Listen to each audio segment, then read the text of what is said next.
Basti Duterte natakot umatras sa bakbakan kay Nicolas Torre. Nagbigay ng kondisyon.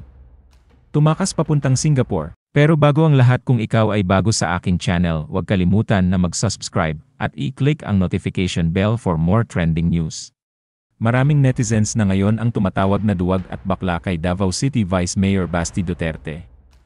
Ito ay kaugnay sa huling pahayag ng Vice Mayor tungkol sa kanyang mga kondisyon para matuloy ang bakbakan nila ng Philippine National Police Chief na si Nicolas Torre. Base sa kanyang recent video, unang tinanong ni Basti kung bakit kailangang iugnay ng PNP Chief ang kanilang laban sa kasalukuyang sitwasyon sa bansa. Gusto niyang hamunin ni Torre si Pres Bongbong Marcos na utusan ang lahat ng opisyal ng gobyerno na sumailalim muna sa drug test. Huwag kang mag-alala, Torre, kasi matagal ko na talaga gusto makabugbog ng unggoy. Kung gusto mo lang talaga ng suntukan, bakit kailangan mo pa ng charity?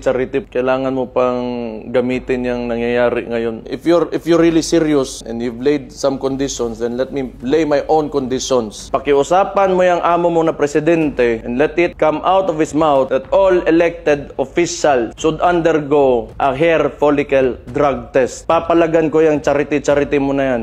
Dahil dito, tinawag siyang duwag ng mga netizen dahil siya raw naman ang unang naghamon kay Torre. Samantala, lumipad patungong Singapore ang Davao City Vice Mayor. Kumpirmado na si Basti ay kasalukuyang nasa Singapore. Ayon sa National Bureau of Investigation, nakatanggap sila ng impormasyon mula sa immigration na lumipad si Basti sa ibang bansa kahapon ng umaga. Nabatid na maraming Pinoy ang naghihintay kung matutuloy ang charity boxing match sa pagitan ni Torre at ng Davao City Vice Mayor. Samantala, pinayuhan ni Davao City 1st District Rep Paulo Duterte si Torre na pumirma muna ng waiver bago ituloy ang kanyang panukalang charity boxing match laban kay Duterte upang palayain ang kanyang nakababatang kapatid sa anumang legal na pananagutan. Sakaling may mangyari sa alinman sa kanila, binigyang diin ng mambabatas na ang mga pampublikong opisyal, lalo na ang mga may mataas na katungkulan, ay dapat kumilos ng may pananagutan, kahit sa loob ng boxing ring.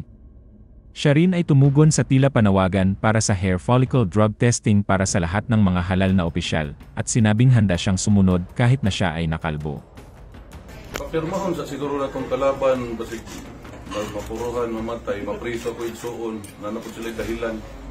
Papirmahan, mag-terminar bahay sila sa bugado. Mas mayo na. Puro mga sila isog.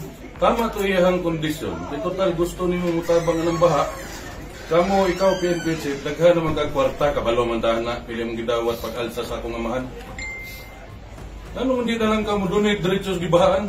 Gibuhat pa ng kondisyon nun sa ako igsuon, magsumbaganay ram. O karon ay kondisyon.